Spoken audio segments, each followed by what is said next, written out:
36 জুলাই কিংবা 5 আগস্ট 2024 বাংলাদেশের ইতিহাসের আরেকটি রেড লেটার ডে বা স্মরণীয় দিন। দীর্ঘদিনের শাসন, শোষণ আর নিপীড়নের পর বাংলাদেশ নামের রাষ্ট্রটি এদিন আওয়ামী ফ্যাসিজম আর ভারতীয় আধিপত্যবাদের করাল গ্রাস থেকে মুক্তি পায়। জন্ম নেয় নতুন এক বাংলাদেশ, যাকে অনেকেই বলেছেন দ্বিতীয় স্বাধীনতা কিংবা পুনর্জন্মের দিন। আন্দোলনের এই দিনভিত্তিক ঘটনা প্রবাহ নিয়েই 36 জুলাই।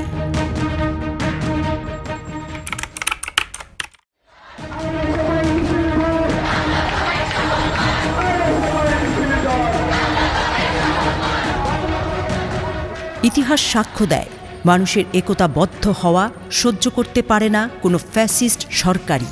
তারা সবসময় অবৈধভাবে নিজেদের আঁকড়ে রাখার চেষ্টা করে, ক্ষমতা হারানোর আশঙ্কায় ভীত থাকে। তৎকালীন আওয়ামী সরকারের আচরণে তারই প্রমাণ মেলে।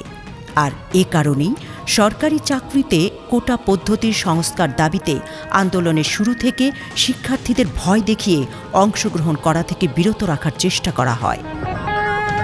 বিষয়টা শুধু কোঠা কেন্দ্রিক ছিল না, আসলে আমরা হয়তো আন্দোলনটা শুরু হয়েছিল কোঠা দিয়ে, কিন্তু আমার যেটা মনে হয়েছে ধীরে ধীরে যে আমিও কেন আন্দোলনে গিয়েছি, যে আমিও শুধু গিয়েছি এই কোটার কারণে এরকম না।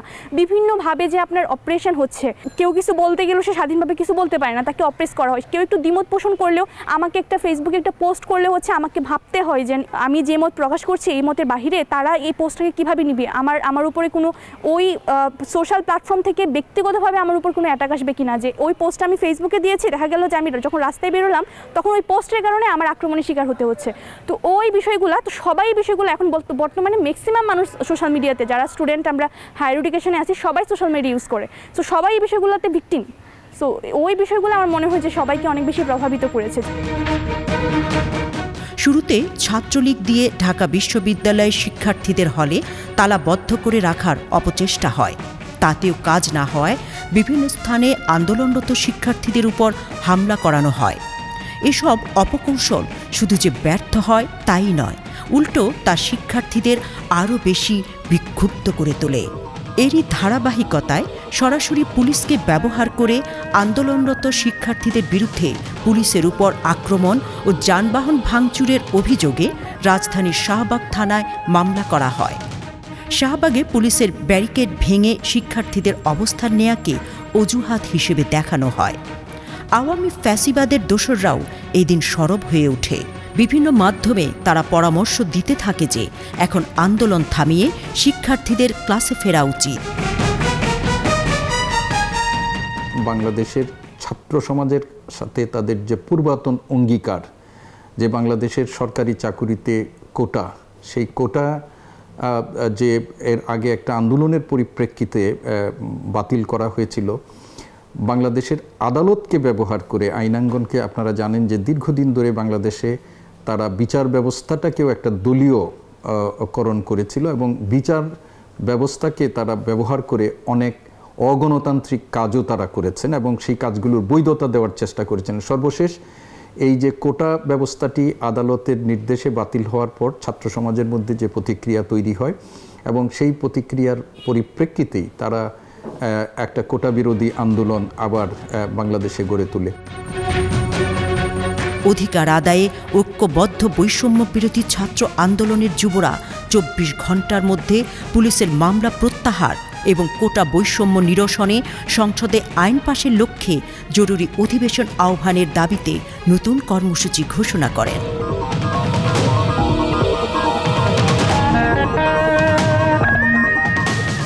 13 জুলাই শনিবার সন্ধ্যায় ঢাকা বিশ্ববিদ্যালয়ের কেন্দ্রীয় লাইব্রেরির সামনে সংবাদ সম্মেলনের নতুন কর্মসূচি ঘোষণা করেন হাসনাত আব্দুল্লাহ। তিনি বলেন, পরদিন বেলা 11টায় ঢাকা বিশ্ববিদ্যালয়ের কেন্দ্রীয় লাইব্রেরির সামনে থেকে গণপদযাত্রা শুরু হয়ে রাষ্ট্রপতির কার্যালয়ে গিয়ে স্মারকলিপি প্রদান করা হবে। যত শিক্ষা প্রতিষ্ঠান রয়েছে সকল শিক্ষা প্রতিষ্ঠান নিজ নিজ জেলা প্রশাসকের কার্যালয় বরাবর গণপদযাত্রা করে জেলা প্রশাসকের মাধ্যমে মহামান্য রাষ্ট্রপতি বরাবর স্মারকলিপি প্রদান করবেন। সরকার যদি চায় তারা এক্সিস্টিং যে কোটা সিস্টেমটা রয়েছে 5টি কোটা রেখে এই 5টি কোটার অনুপাতে তারা চাইলে সেটাকে ইনক্রিজ করতে পারবে, তারা ডিক্রিজ করতে পারবে।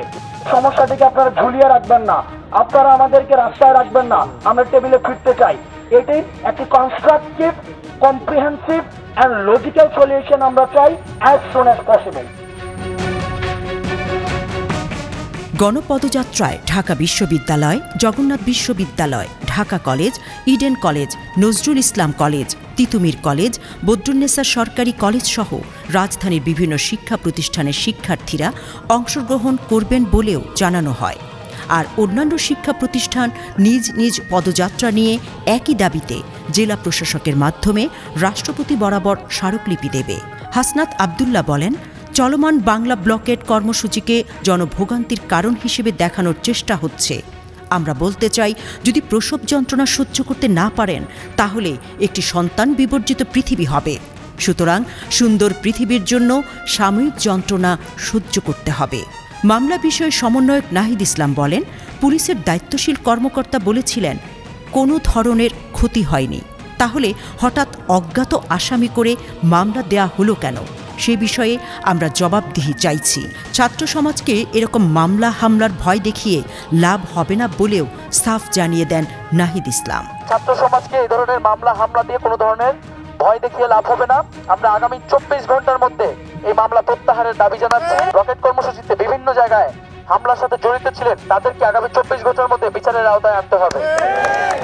বৃহস্পতিবার পুলিশের রমনা জোনের এডিসি শাহলম মোহাম্মদ আক্তারুল ইসলাম সাংবাদিকদের বলেছিলেন, আমাদের সাঁজোয়া যান ছিল, শিক্ষার্থীরা তার পাশে দাঁড়িয়ে নাড়িয়ে ছবি তুলেছে, এখানে কোনো ক্ষয়ক্ষতির ঘটনা ঘটেনি।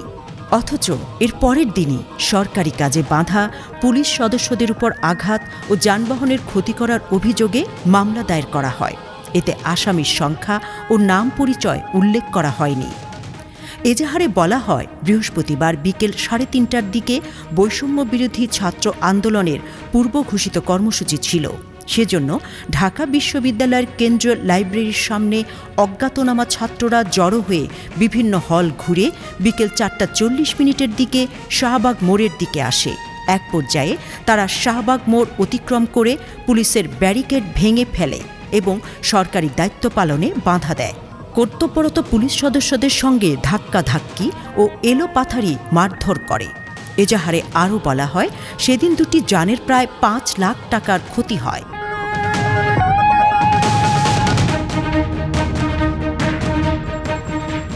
এদিন ছাত্রদের আন্দোলন থামানো উচিত বলে বক্তব্য দেন তৎকালীন স্বরাষ্ট্রমন্ত্রী আসাদুজ্জামান খান কামাল। আওয়ামী লীগের যুগ্ম সাধারণ সম্পাদক হাসান মাহমুদ বলেন, জনদুর্ভোগ মেনে নেওয়া হবে না। ঢাকা মহানগর গোয়েন্দা পুলিশের প্রধান মোহাম্মদ হারুনুর রশিদ বলেন, আমাদের আইনশৃঙ্খলা বাহিনীর যে ক্ষমতা আমরা সেটাই করব। তিনি আরও বলেন, আন্দোলনে অনুপ্রবেশকারী ঢুকেছে কিনা, ঘটনাটি অন্যদিকে ধাবিত করার চেষ্টা চলছে কিনা, এসব নিয়ে ডিবির টিম ও পুলিশ কাজ করছে। 13ই জুলাই ক্ষমতাসীন দলের ছাত্র সংগঠনের সভাপতি আন্দোলনরত শিক্ষার্থীদের পেশাদার আন্দোলনকারীরা হিসেবে অভিহিত করে বলেন, এরা ঘোলা পানিতে মাছ শিকারের জন্য রাজপথে রয়েছে। ছাত্রলীগের কর্মসূচিকে আন্দোলন দমনের পাল্টা কর্মসূচি বলেই মনে করেন সাধারণ শিক্ষার্থীরা। অন্যতম সমন্বয়ক বাকের মজুমদার জানান, শিক্ষার্থীরা যেন কোটা সংস্কার আন্দোলনে অংশ নিতে না পারেন সেজন্যই একই সময়ে ঢাকা বিশ্ববিদ্যালয়ের মধুর ক্যান্টিনে কর্মসূচি দিয়ে রাখে ছাত্রলীগ। সেখানে অংশ না নিলে রাতে সেই শিক্ষার্থীকে জিজ্ঞাসাবাদ করা হয়। যখন ছাত্রলীগ দেখছিল যে ক্যাম্পাসে তাদের নিয়ন্ত্রণ হাতছাড়া হয়ে যাচ্ছে, মানুষ তাদের বিরুদ্ধে বিদ্রোহী হয়ে উঠছে, তখন তারা হলে হলে কর্মী সম্মেলন, তারপরে যারা আন্দোলনে যাচ্ছিল তাদেরকে জবাবদিহি করা, গেস্ট রুমে আটকে রাখা, এই ধরনের প্রক্রিয়াগুলো তারা চালিয়ে যাচ্ছিল যাতে শিক্ষার্থীরা আন্দোলনে না আসে। তারপরে কিন্তু শিক্ষার্থীরা আপনার হল গেট ভেঙে প্রথম দিক থেকে আবার 1 বা 2 জুলাই থেকেই প্রত্যেকটা হল থেকে বড় বড় মিছিল নিয়ে শিক্ষার্থীরা আসছে, আন্দোলনে অংশগ্রহণ করছে। কর্মসূচি 3টা যদি থাকে রাজুতে বা লাইব্রেরির সামনে, ছাত্রলীগ 2টার সময় কর্মসূচি দিত মধুর ক্যান্টিনে, শিক্ষার্থীদেরকে জোর করে ধরে এখানে নিয়ে যেত। আসলে এমন একটা ক্ষেত্র প্রস্তুত হয়েছিল, এমন একটা অবস্থা, শ্বাসরুদ্ধকর অবস্থার মধ্যে ছিলাম যে তখন আমরা সকল পথ মতের মানুষ একত্রিত হয়ে পেরেছিলাম। প্রথম দিকে কিন্তু কোনো সংগঠন ছিল না, আমরা কাউরির সাথে কোনো আলোচনা করিনি, তবে আমাদের সকলের মধ্যে আলাদা আলাদা দৃঢ় প্রত্যয় ছিল।